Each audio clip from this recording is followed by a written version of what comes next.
Welcome to This Explainer. Today we're unpacking a truly fascinating story. We're going to look at how a seemingly obscure set of domestic energy policies from the 1990s created a financial blueprint that is literally draining billions of dollars today, and how it ultimately positioned Pakistan right at the center of a modern, superpowered chess match. Let's dive right in.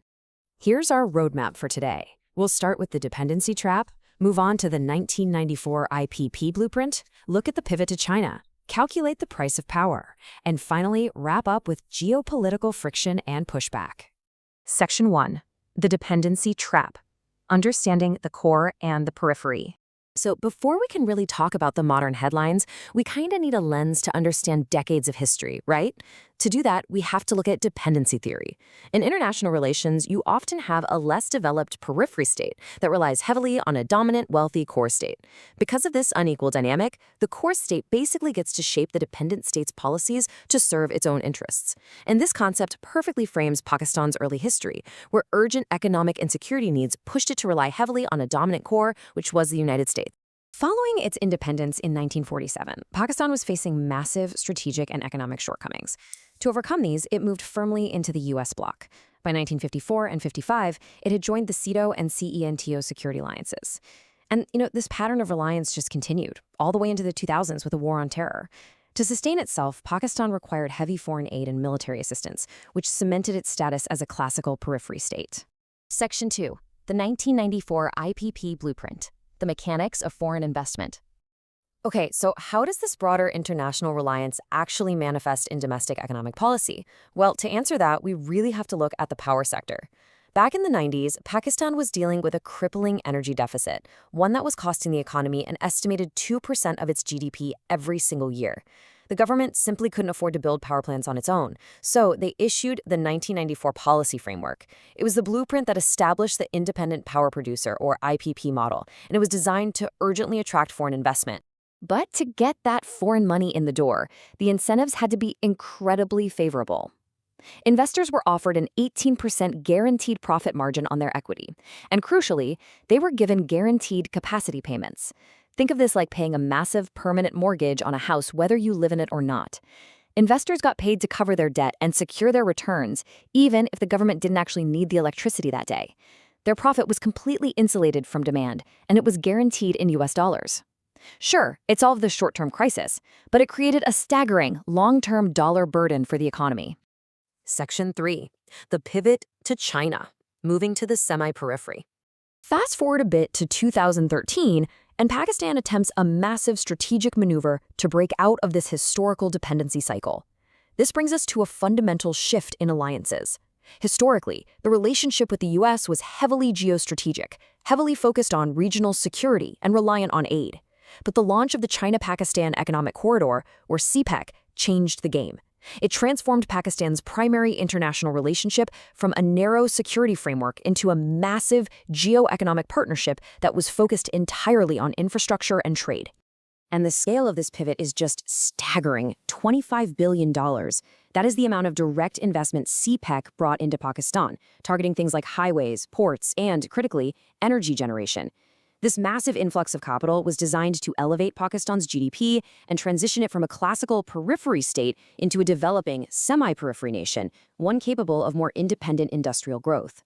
Section 4. The Price of Power, the Ghost of 1994. But to really understand this transition, we need to look under the hood of these new megaprojects, which brings us to the critical question of our explainer. Did this $25 billion geo-economic pivot actually break the structural financial blueprint laid out back in 1994? Well, current projections for the power sector indicate that CPEC is expected to make a massive contribution, effectively eliminating Pakistan's energy deficit altogether. It's a monumental physical achievement. But behind all the concrete and steel, how are these projects actually being paid for? Here is where the ghost of 1994 reappears. It turns out the entire CPEC energy portfolio is being executed using the exact same independent power producer model.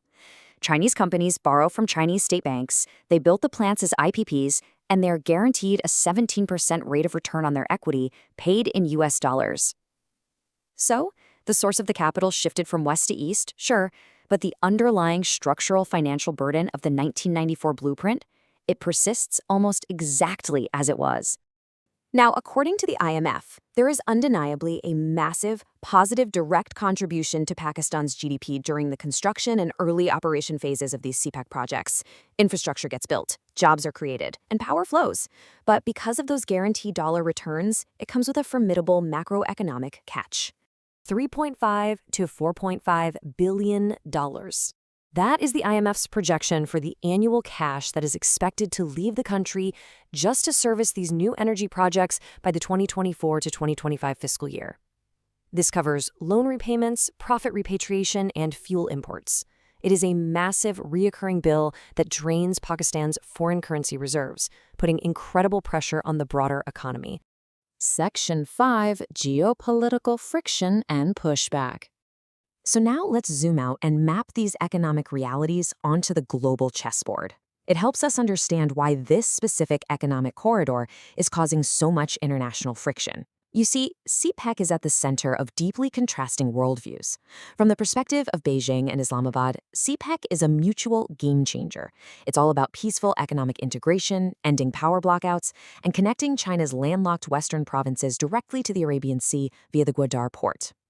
However, from the perspective of Washington and New Delhi, CPEC is viewed with intense suspicion. They argue it operates as a debt trap for Pakistan and, more broadly, serves as a strategic vehicle for Chinese naval and economic dominance across the Indo-Pacific. And these economic policies have triggered some very real, hard security responses. The US and its allies haven't just voiced concerns, they've mobilized. We've seen the formalization of the Quad Alliance, the AUKUS Security Pact, and a $3.5 billion arms deal between the US and India back in 2020. Furthermore, just 172 kilometers away from China's hub at Gwadar, India has actively developed Iran's Chabahar port to create a rival trade network. So an economic corridor has quite literally redrawn the region's security map. Which leaves us with a final, fascinating question to consider. In attempting to escape its historic reliance on Western aid by embracing Chinese infrastructure, did Pakistan actually break the dependency trap? Or, when a nation is bound by the same structural blueprints and guaranteed dollar outflows, does it simply trade one dominant core power for another? It's a complex reality where macroeconomics and geopolitics just completely collide, and it's a dynamic we will definitely continue to watch closely. Thank you for joining us on this explainer.